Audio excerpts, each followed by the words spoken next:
Excuse me.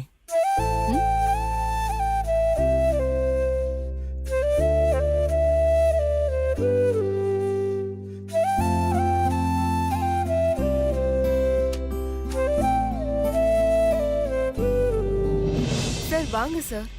உட்காருங்க வாங்க. வாங்க சார். Take you seat.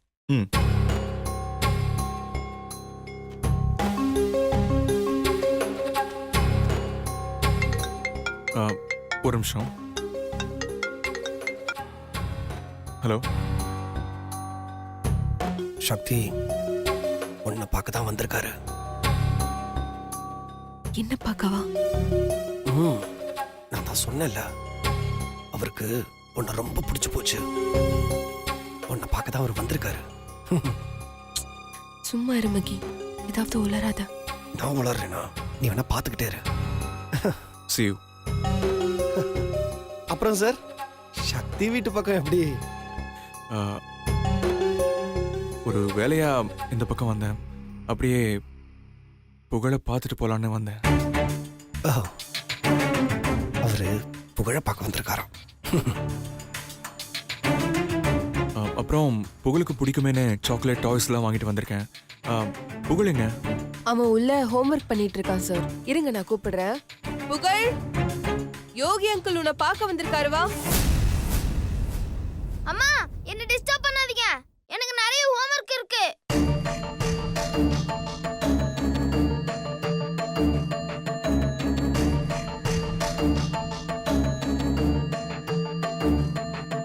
நீ அங்கிளை வந்து பார்த்துட்டு அப்புறம் எழுதுடா. ஏம்மா என்ன தொல்லை பண்றீங்க? எனக்கு தான் அவரை பிடிக்காதுன்னு தெரியும்ல. அப்புறம் ஏன் என்ன கூப்பிடுறீங்க? ப்ளீஸ்மா.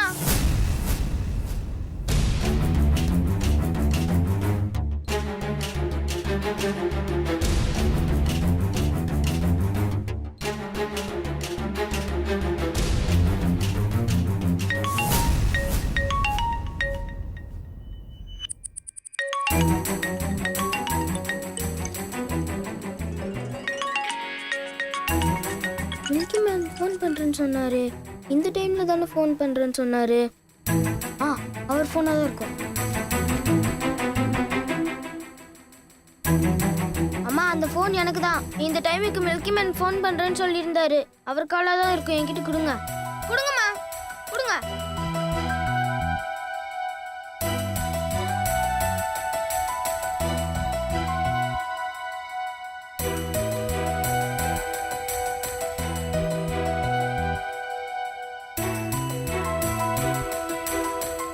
ஹலோ மில்கி மேன், எப்படி இருக்கீங்க?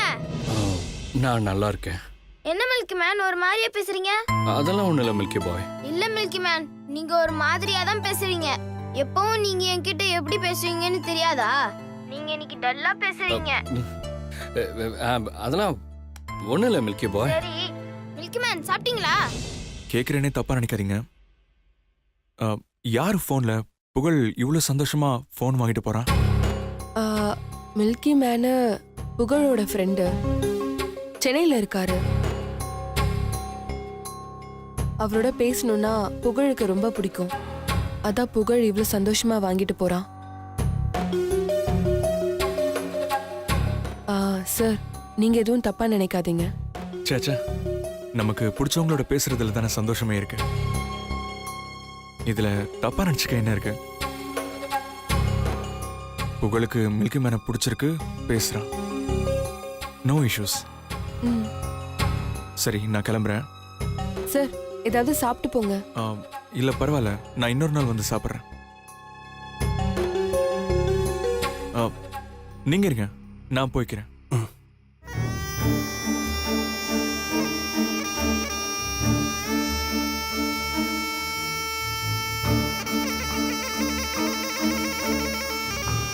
சக்தி, பயங்கர எக்ஸ்பெக்டேஷனோட வந்தாரு. ஆனா அவர் கொஞ்சம் கூட இந்த மாதிரி ஏமாந்து போவாரு நான் நினைச்சே பார்க்கல. கிண்டல் பண்ணாத மகி. நான் சீரியஸா பேசிட்டு இருக்கிறேன், கிண்டல்லாம் பண்ணல. மகி, எனக்கு என்னமோ பயமா இருக்கு மகி. யோகி சார் பார்த்தா? மகி, சாரி, வேற என்ன பயமா இருக்கு சொல்லு. முன்னாடி எல்லாம் புகழ் மாமா கூட பேசுறத நினைச்சா சந்தோஷமா இருக்கும். ஆனா இப்பெல்லாம் ஏதோ பயமாவே இருக்கு. என்ன பயம் சக்தி? மாமா அங்க சந்தோஷமா இருக்காரு. ஆனா புகழ் அவருக்கு அடிக்கடி ஃபோன் பண்ணி பேசிட்டு இருக்கான். ஒருவேளை புகழ் தான் அவரோட பையன் தெரிஞ்சிடுச்சுன்னா மாமாவோட லைஃப்ல தேவையில்லாத குழப்பம்தான் வரும். அதனால அவரோட சந்தோஷம்தான் பாதிக்கப்படும்.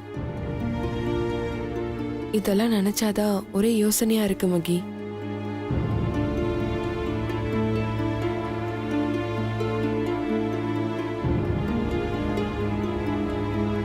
இது பார் சக்தி,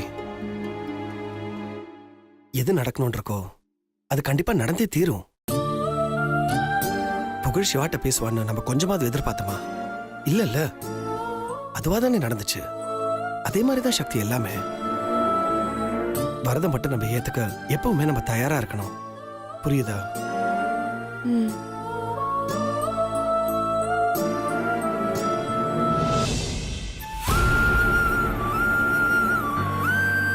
என் மனசு முழுக்க சக்தி மட்டும்தான் இருக்கா. இந்த ஜென்மத்தை பொறுத்த வரைக்கும் சக்தி மட்டும்தான் என் பொண்டாட்டி.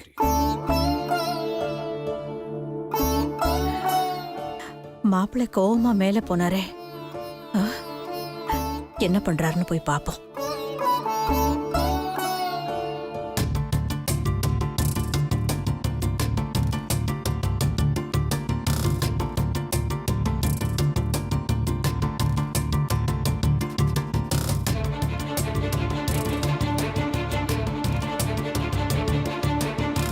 அப்பா, மாப்பிள்ளை கோவமா இல்ல.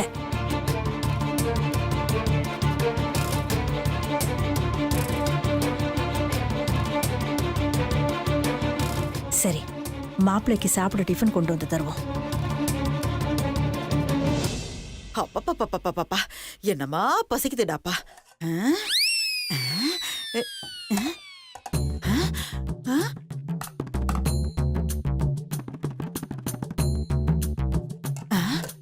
ம்? அம்மாடி, என்னம்மா எதுலயும் ஒண்ணுமே இல்ல? ஒருவேளை இந்த மூதேவிங்க சாப்பிட்டு முடிச்சு கழுவி வச்சிருப்பாங்களோ?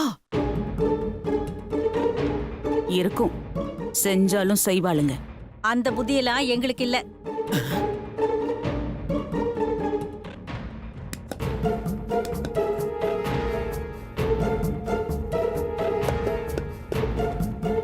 இப்பதான் சமைச்சே முடிச்சோம். இத முதல்ல கொட்டிக்க போறதே நீங்க தான். கொட்டிக்கோங்க.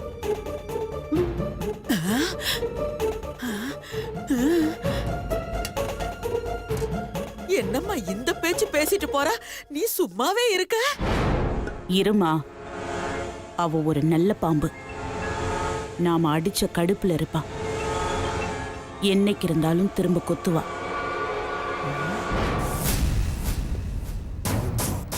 கல்யாணத்துல என்ன அடிச்சுட்டா இல்ல, பதிலுக்கு நான் ஒரு நாள் அவளை திருப்பி அடிக்கணும். அது வரைக்கும் நம்ம பொறுமையா தான் இருக்கணும்.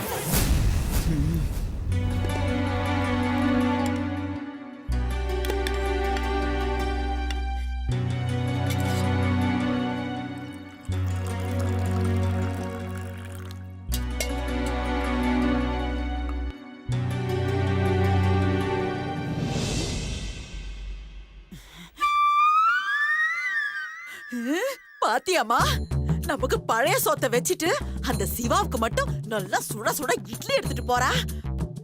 சரி, நீ உட்கார்ந்து சாப்பிடு. ஆ?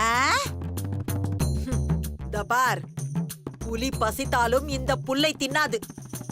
அதே மாதிரி இந்த நாகலட்சுமி இந்த பழைய சோத்தெல்லாம் தின்னவே மாட்டா. அப்ப பட்னி கிடந்து சாக போறியா? நான் என் பழைய சோறு சாப்பிட போறேன், ஆர்டர் பண்ணி சாப்பிடுவேன். அம்மா, ஆ? யாருக்குமா இது? சிவா மாப்பிள்ளைக்கு டிஃபன் எடுத்துட்டு போறேன். ஏ, என்னாச்சு? அவர் என்ன கோவமா இருக்காரா? இல்லம்மா, அவர் இப்ப கொஞ்சம் சிரிச்சு சந்தோஷமா பேசிக்கிட்டு இருக்காரு. யார்கிட்ட? அந்த புகழ் பையன் இருக்கான்ல, அவன் கூட தான் நினைக்கிறேன். சரி, நீ எடுத்துட்டு போய் கொடுமா.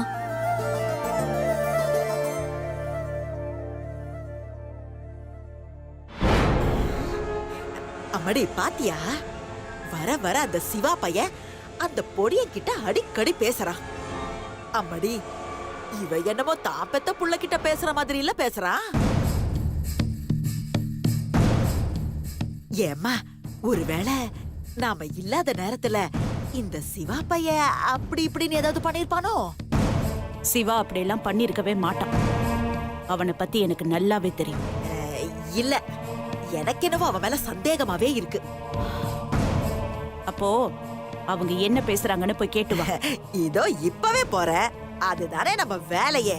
வரேன். மில்கி மேன், நீங்க கொடுத்த gift எல்லாம் நல்லா இருந்துச்சு. எனக்கு ரொம்ப பிடிச்சிருக்கு. எல்லாமே சூப்பரா இருக்கு milky man.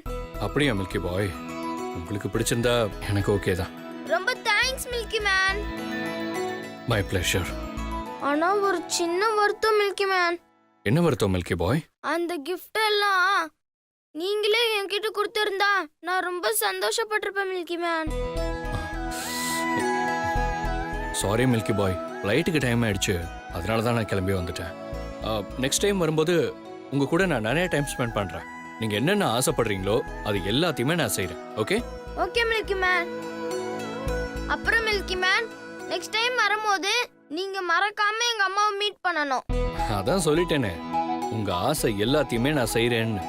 So next time வரும்போது உங்க அம்மாவை கண்டிப்பா நான் மீட் பண்றேன். ஓகே? இதனால தான் மில்கி மேன் உங்களை எனக்கு ரொம்ப பிடிச்சிருக்கு. அப்படியா? சரி. அப்புறம் மில்கி பாய், சக்தி, யோகி சார் புகழை தான் பார்க்க வந்தாரு நீ நினைக்கிறியா? அதுல என்ன சந்தேகம் உனக்கு? சக்தி ஒரு புகழ ரீசனா வச்சுக்கிட்டு ஒன்ன பார்க்க வந்திருக்காரு. ஏன் மகி இப்படிலாம் யோசிக்கிற?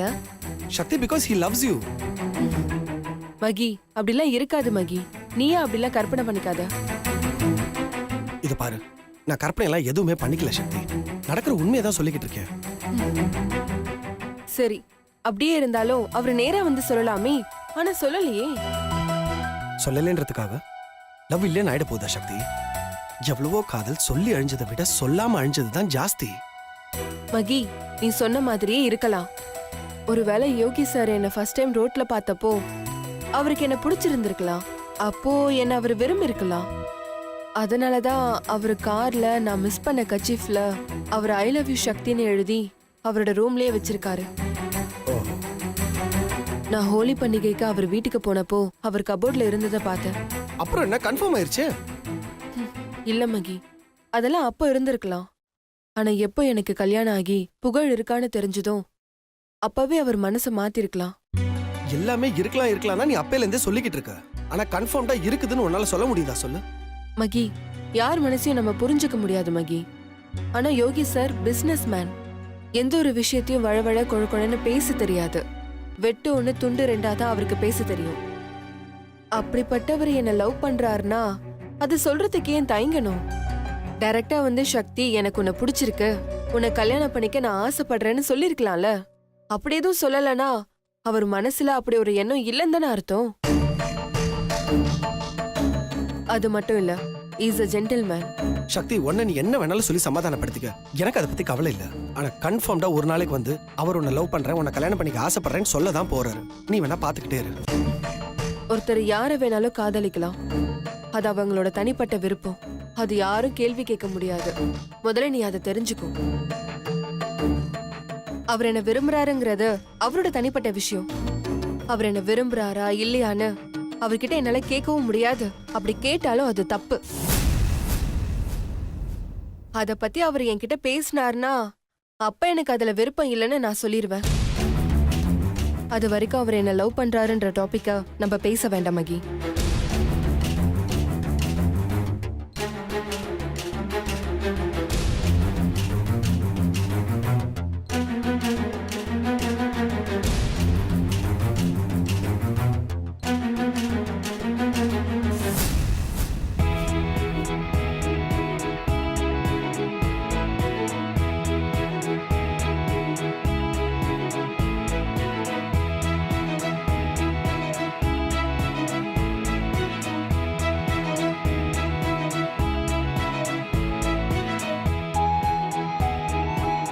சரி.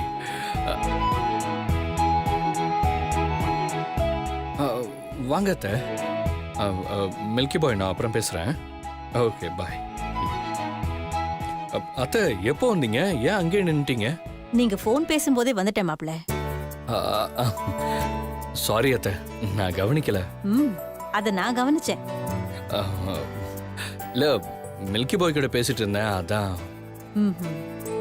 மாப்பிள, நீங்க சந்தோஷமா பேசிக்கிட்டு இருந்தீங்க, அதனாலதான் டிஸ்டர்ப் பண்ண வேண்டான்னு ஓரமா நின்னுட்டேன். ஆமா அத்தை, உண்மைதான். மில்கி பாய் கூட பேசும்போது என்னமோ தெரியல, என் மனசெல்லாம் சந்தோஷமாகுது.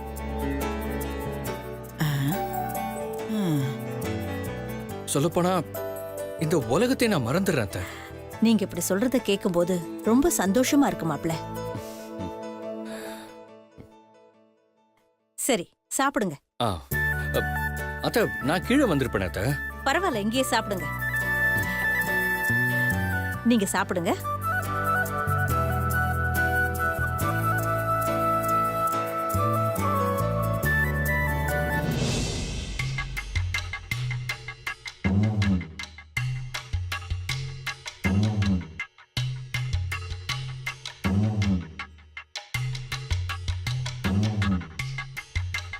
சுபத்ரா, சுபத்ரா, என்னாச்சுமா? ஆ, என்ன ஆச்சா? என்னம்மா நீ ஜெயிலுக்கு போயிட்டு வந்ததுல இருந்து இப்படி ஆயிட்ட நீ? அம்மா, பின்ன என்னம்மா, எந்த விஷயத்த சொன்னாலும் அதுல ஏதாவது இருக்கான்னு யோசிக்கிற நீ, இப்ப எதை சொன்னாலும் அதனால என்னன்னு கேக்குற? சரி, இதுல என்ன விஷயம் இருக்கு?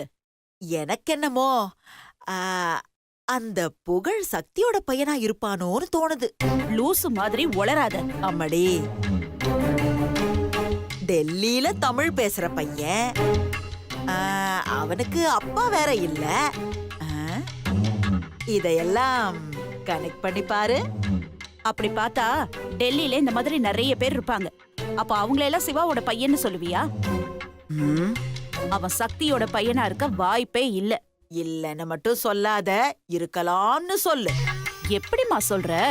சக்தி இந்த ஊரை விட்டு போகும்போது முழுகாம இருந்தா. அவ டெல்லிக்கு போனதும் குழந்தை பிறந்திருந்தா, இப்ப அந்த குழந்தைக்கு புகழ் வயசு தானே இருக்கும். நினைச்சு பாரு. அப்போ புகழ் சக்தியோட பையனா இருக்க நிறைய வாய்ப்பு இருக்கு. சிவாவும் புகழ பார்த்த உடனே புடிச்சு போச்சுங்கிறான். அவனும் அவனோட பையன் மாதிரிதான் பழகுறான். நீ சொல்ற ஆங்கிள் பார்த்தா அதுவும் சரியாதான் இருக்கு. அப்பா, இப்பதான் நீ என் பொண்ணு மாதிரி யோசிக்கிற. ஒருவேளை நீ சொல்ற மாதிரி அந்த புகழ் சக்தியோட பையனா இருந்தா அது நமக்கு எப்பவுமே பிரச்சனை தான். ஆமாமா, இப்ப என்ன பண்றது? சிவா அந்த புகழ்கிட்ட பேசுறத நாம தடுக்கணும். அது முடியுமாமா? யோசிக்கணும்.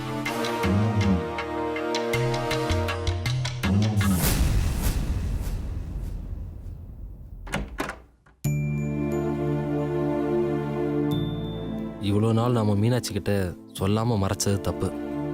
ஐஸ்வர்யா சொன்ன மாதிரி இன்னைக்கு நாம் ஐஸ்வர்யா விஷயத்த மீனாட்சி கிட்ட சொல்லிட வேண்டியதுதான்.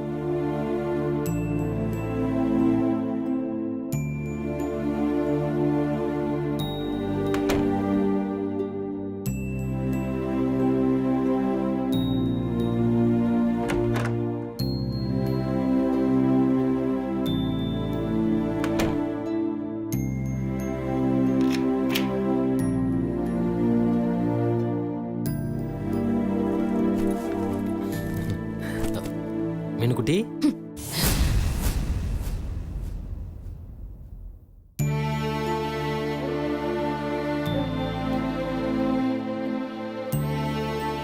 என்ன மீனாட்சி, மித்ரா எங்க? நீ மட்டும் தனியா இருக்க? தனிமை தான் தொண்ணு ஆயிடுச்சு. என்னாச்சு இவளுக்கு? என்ன மீனாட்சி இப்படி பேசுற? நான் வீட்டில் எங்கெல்லாம் தேடினேன் தெரியுமா உன்ன? எதுக்கு? எதுக்குன்னா தான் பொண்டாட்டிய காணோன்னா புருஷன் தேட தானே செய்வான். ஓ, என்ன மீனாட்சி, டயர்டா இருக்கியா? அதெல்லாம் ஒண்ணும் இல்ல.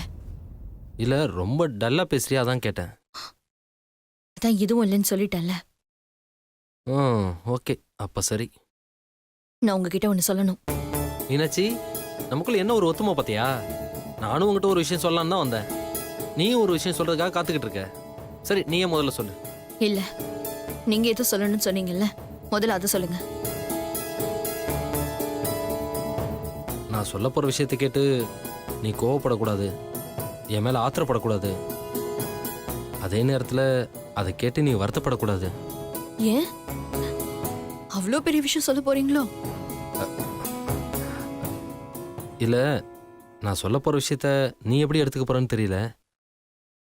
அதான் முன்னாடியே எல்லாத்தையும் சொல்லிட்டேன்.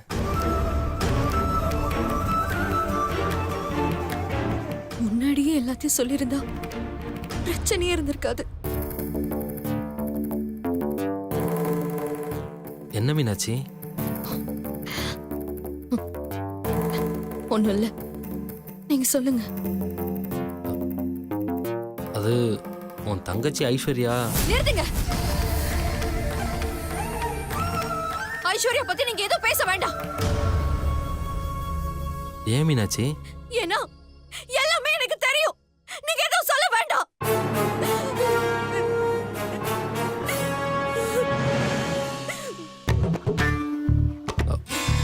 என்ன தெரியும்? நீங்க என்ன சொல்ல போறீங்கன்னு எனக்கு நல்லாவே தெரியும். எப்படி? சொல்ல வேண்டியவங்க எல்லாமே என்கிட்ட சொல்லிட்டாங்க. யாரு? ஐஸ்வர்யாவோட ஹஸ்பண்ட். மீனாட்சி அந்த ஃப்ராடா? மீனாட்சி அந்த ஃப்ராடு சொல்றதெல்லாம் நீ நம்பாத மீனாட்சி. அவரு ஃப்ராடுனா அப்ப நீங்க யாரு?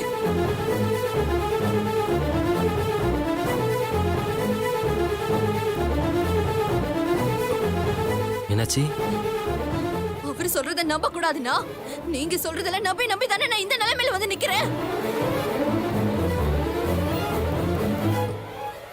நீ என்ன சொல்ற மீனாட்சி? அந்த அசிங்கத்தை நான் ஏன் வாயால வேற சொல்லணுமா? என்ன அசிங்கம்? வீட்டு வேலை அதிகமா இருக்கு. மித்ரா குழந்தை, அவளை எப்படி என்னால சீக்கிரமா தூங்க வைக்க முடியும்? அவளுக்கு தூக்கம் வந்தா தானே தூங்குவா. இதோ சில நாள் நீங்க கேட்கும் போது என்னால கொடுக்க முடியாம போயிடுச்சு. அதுக்காக அது ஐஸ்வர்யா கூட ச்சே, அசிங்கமா இருக்கு.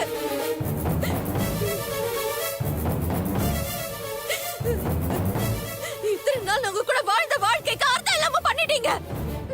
மீனாட்சி, மீனாட்சி நீ ரொம்ப தப்பா பேசுற மீனாட்சி. தப்பா பேசுறதே உங்களால பொறுத்துக்க முடியலையே. தப்பா நடந்துகிட்டு வந்து நிக்கிறீங்களே, என்னால மட்டும் எப்படி பொறுத்துக்க முடியும்னு எதிர்பார்க்கறீங்க? இதையே நான் பண்ணிருந்தா நீங்க சும்மா இருந்திருப்பீங்களா? மீனாட்சி